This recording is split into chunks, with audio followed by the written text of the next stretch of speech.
Can you turn concrete as a hobby into concrete as a business? Well, you actually can. There's a lot of potential if you work with decorative concrete applications to turn this into a viable business. And that's not something that you can say for all hobbies, but there's a couple things in particular about concrete that lends itself well to this.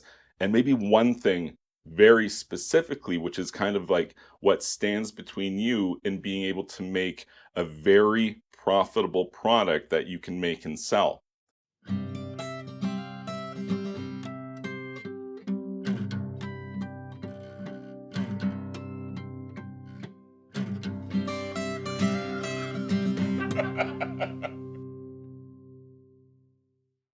Okay, so concrete as a business instead of concrete as a hobby. The first thing I would want you to know is you need to vet your product. You need to learn about the things that you make and the products that you work with, and more than just sand and cement and water and maybe some gravel, you need to learn about admixtures and sealers and color, applications, all kinds of stuff that you need to know. And then ideally, it would be great to have some products that you've had for a while that are a few seasons old and you can see how they weather and age over time. And did they last? Did they all fail at year three? Like that would be pretty bad etiquette to sell a bunch of stuff and then it all just ends up failing in a couple of years because you failed to vet your product well enough to build something with some quality and some longevity to it. And you can definitely do that with concrete if you know what you're doing. The world of concrete is very deep. That's both a benefit and a disadvantage because there's a lot you can do, but you're going to have to invest yourself to learn the finer details of the technical side of working with concretes and mortars, admixtures, things like that. It's very important that you experiment with all of these things, both make things that work, make things that fail. That's very important. You learn a lot from the failures. How thin can I make a product?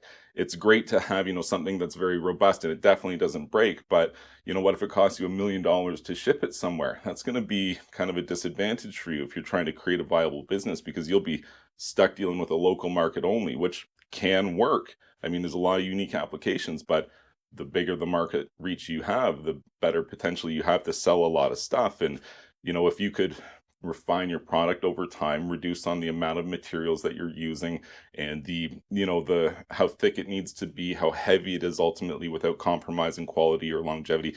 These would be all great things to know if you're looking at taking your decorative concrete and bringing it into the world of a viable business that you want to run. In addition to learning all the different, admixtures and mixed designs that you might need to know, you're going to have to invest yourself pretty intensely into learning how to produce consistent results with the things that you're making. You don't want to make, 10 products, but 5 of them are always garbage, so they just get thrown out. That's a lot of time that you'd be investing into that. Even if 3 of them or 2 of them, or even if one of them broke all the time. I mean, that's 10% of the time that you're investing and the money that you're spending on your materials out the window. So you definitely want to look at the different ways that you're building things, refine your process before you're ready to bring a product to market. Something that I would want to do a deep dive into if I was considering this for myself for the first time would be the idea of selling things which are unique and custom and selling things which are repeatable. This is going to be very important when you get to the marketing stage. If every last thing that you make is totally unique, it's a unique color, unique shape, like entirely unique because you make it all by hand, that might be really cool and it might be an advantage, but it also makes it harder to sell because you can't just hand them a flyer with the 6 different models that you make and the 3 different colors that you have available. And they can see right there your entire catalog. They can make an order confident that they're going to get what they're expecting to get.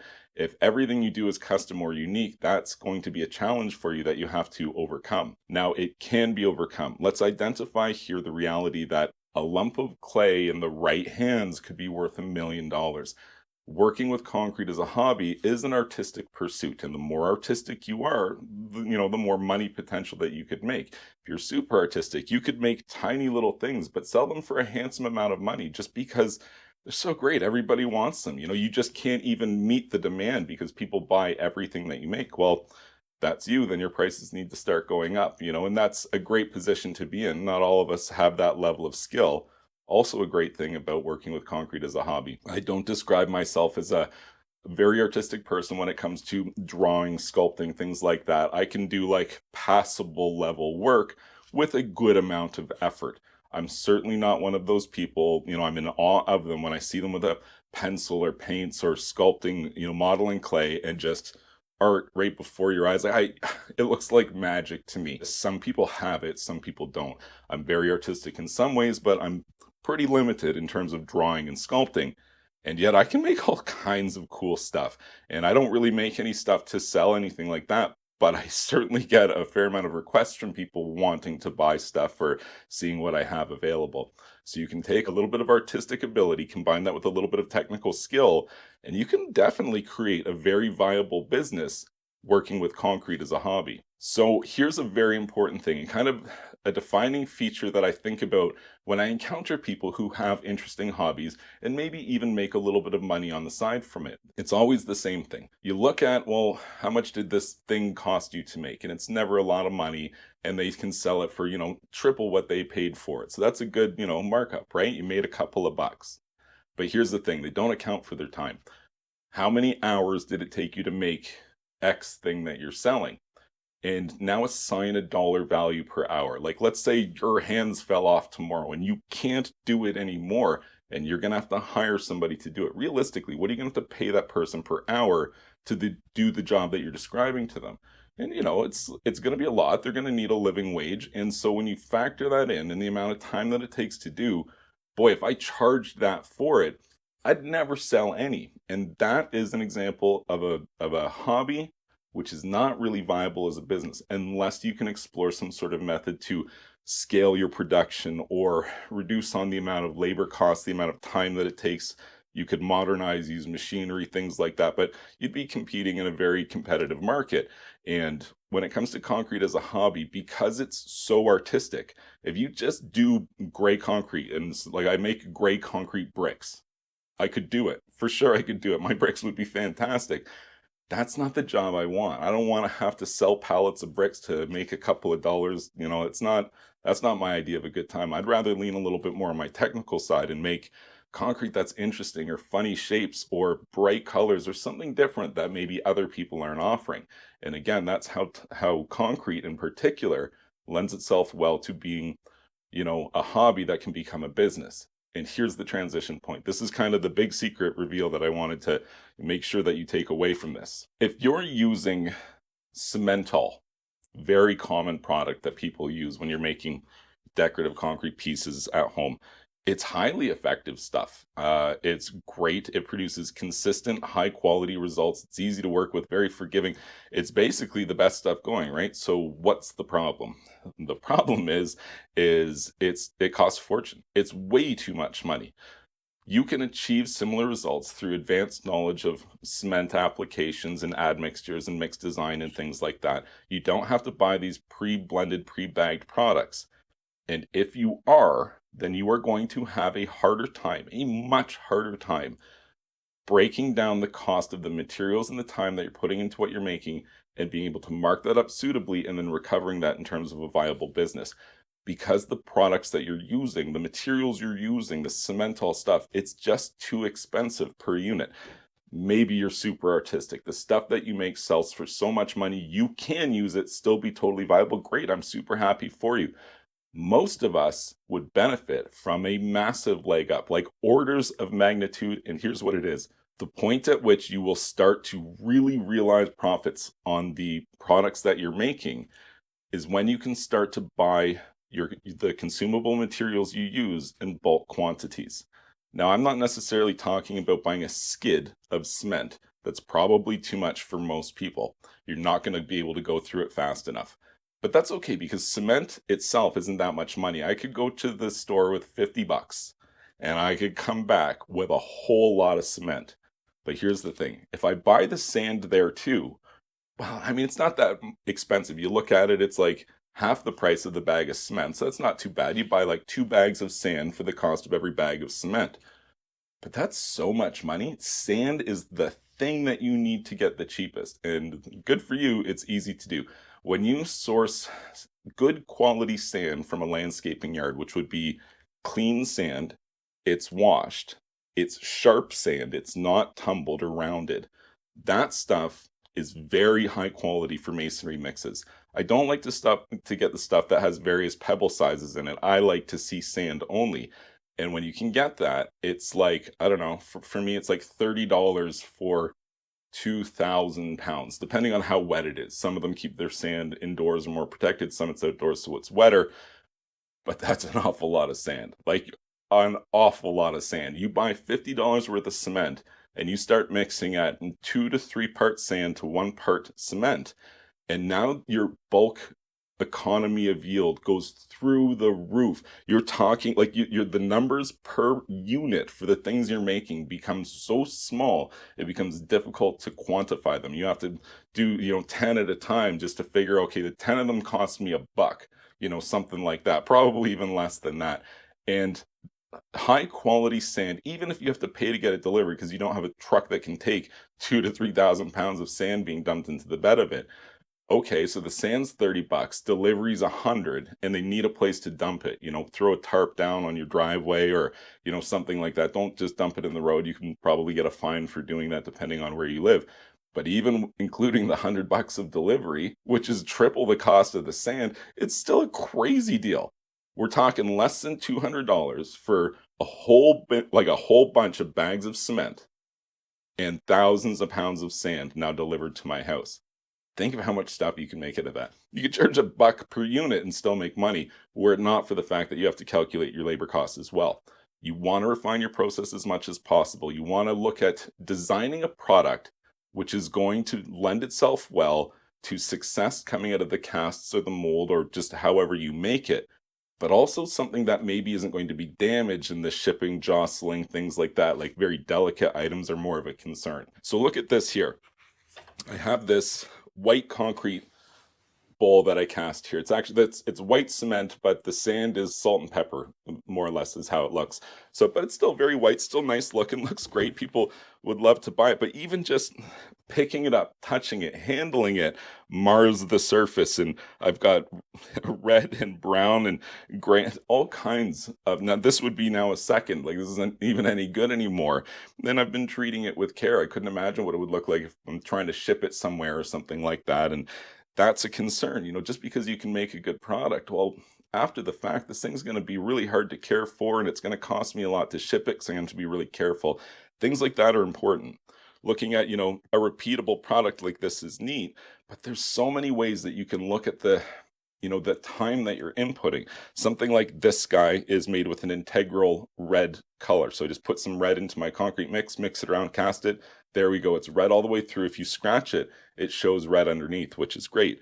Ones like this guy and this guy, these are painted after the fact. And if you scratch these, it's going to show the gray through it. It doesn't look very good. There's a ton of considerations, and that doesn't even take into consideration all the technical details that go along with how you make these things and minute changes in your mix design or your technical process, like using a slurry or how dry your mix is, or did you vibrate it enough, can produce the difference between highly acceptable results. I'll give you maybe one that I would consider that. Highly successful result there. This guy's not white concrete one. No slurry was used there. He wasn't vibrated enough. Ultimately, like I couldn't sell that or I wouldn't want to, and I wouldn't want to ask for full price for it. That's for sure. In an ideal sense, you want to reverse engineer for success. You have the benefit at this point to design products that are highly likely to not have any failures at all and last a long time and be easy to ship because they meet certain size or weight limitations. Things like that are great considerations at the design stage. When you're doing a lot of this, you're going to be breaking and wasting a lot of stuff, but you don't want to waste anything. All of this failed concrete stuff that you're making goes into the experiment pile. And this is where you could do weird things to it, dunk it in water, throw it in the freezer, try different painting techniques, things like that. So you can really maximize the amount of, exposure you're getting to new techniques and potentially developing new products and minimizing the amount of loss and waste that you're experiencing. Once you have some products and process in place, you want to do things like build a website, develop a social media presence through YouTube and Instagram and Twitter, Facebook, things like that. All of these take time. The benefit is to you is that it's easier than ever to do something like this. Like it used to be the hard code a website. Now, like you go on Fiverr and you can probably pay somebody like, I don't know, $30, boom, you got a website, it's functional. Like there's a little bit of learning involved, some stuff you got to know, you got to buy a domain name, somebody has to host it. Like there's a little bit of technical stuff going on, but it's easier than ever. And you can even look at stuff like, point and click, drag and drop kind of stuff. Like, I don't know, Squarespace is an example of that. And, there's benefits and considerations to that you would have to, make. Is this the direction you want to go? Because maybe you don't own the property at the end of the day. And if you terminate, your relationship with that company, do you still have the website or do they take it? If you build your own or have somebody build it and then give you the source files, you own this now, and it's not really a big expense and it's not a huge technical undertaking. If it's intimidating to you because you don't know that stuff, you can probably learn it pretty easy. You've already learned how to do concrete stuff. You've shown yourself to be a technically minded person. Approach it the same way. And it's the same thing with building social media profiles. This stuff is interesting. Put it out there. People might like it, especially if you're very artistic and you make really, unique or interesting things, then you will probably get a lot of engagement and response from people through social media. And that will help you to develop your website, to develop your brand, to bring in new customers, because you'll find right away, like, you don't even have to put stuff up for sale. If it's good, people start knocking on the door.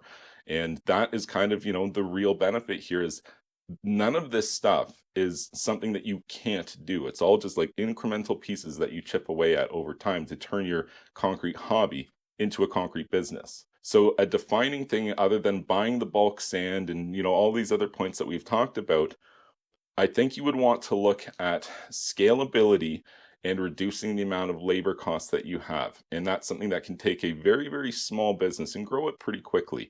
And, by that I mean, if I have one mold and I can make one of these guys per day, and then sell it for whatever number you're selling it for. Well, what if I had 3 or 5 molds, 10 molds, 100 molds? Could I cast 100 of these a day through 100 molds? I probably could do that. That probably wouldn't be that hard to do. It's so little. You'd, mix it once on a cool day. You'd, place it into all the different molds that you've cleaned and prepared, and you'd vibrate each of them. Like, it's totally doable. So you can really scale up something like this. And we're still talking about a one-person operation. What if you had 2 people or, something like that? Or you can start looking at hiring some people to do some of this process for you while you explore other avenues of the business. It's really a thing that you can scale up. You can start to buy material costs for literally dirt cheap. It's saying it's dirt. You're literally paying dirt cheap numbers to get thousands of pounds of the materials that you're using.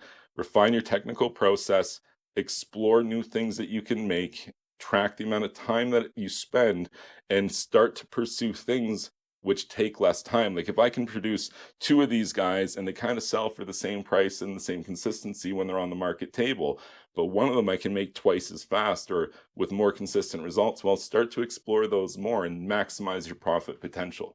I don't know if this information would help you, but here's something that I would run a filter through if I'm looking at a product. I would take any product that I'm looking at making and I would analyze exactly how many dollars and cents in material cost, hard material cost that I have for that. And then I would look at how many hours it takes me to input a finished product and pretend that, I'm hiring somebody to do that, apply a suitable hourly wage to it, arrive at a number. And here's what I do now. I times that number by 3. Can I sell that product at that price point that we've just arrived at? Sometimes the answer will be definitely not. Nobody's going to pay that price point for it. But if you're artistic or creative or you have something unique, you might be able to get that price point or even tenfold that number because it's all relative to what you're making and selling. But that's kind of the filter that I put it through. Who knows what the top end is, but on the bottom end, I want to look at my hard costs. I want to account for my labor input. I want to be able to triple that because that gives me some room in the middle there for things like negotiation or multi-unit discounts or all kinds of stuff that you need to account for. Things like taxation and probably all the little consumable items that you don't really account for when you're doing these, but actually come into the consideration, like the heat in the room that you're in and the lights as well. Like, those things aren't free and they need to be accounted for in something like this. And then I like to triple that number ideally. But even if you don't account for every little nut and bolt, if you're tripling it, you're giving yourself some room in the middle to maybe pick up some of these little details that you're not aware of yet. So if something is less profitable than that, does it mean you can't sell it? No, you can do whatever you like to do. That's just the filter that I like to run things through to kind of get a feel for, is this profitable? And if it does have a good profit potential, my next question is going to be, is it scalable? What does the labor process look like? What does the technical process look like to make this? Is this something you could invest some money into in terms of making more molds, or as I said, even looking at like bringing in machinery or something like that, and see how you can scale up your production into something which could be pretty appreciable in terms of the income potential that you'd be able to make. So I hope you found this information helpful on how to turn a concrete hobby into a concrete business, because if you're thinking about doing it, you know what? There's a lot of potential on the table here. You probably could. I hope you found this information helpful.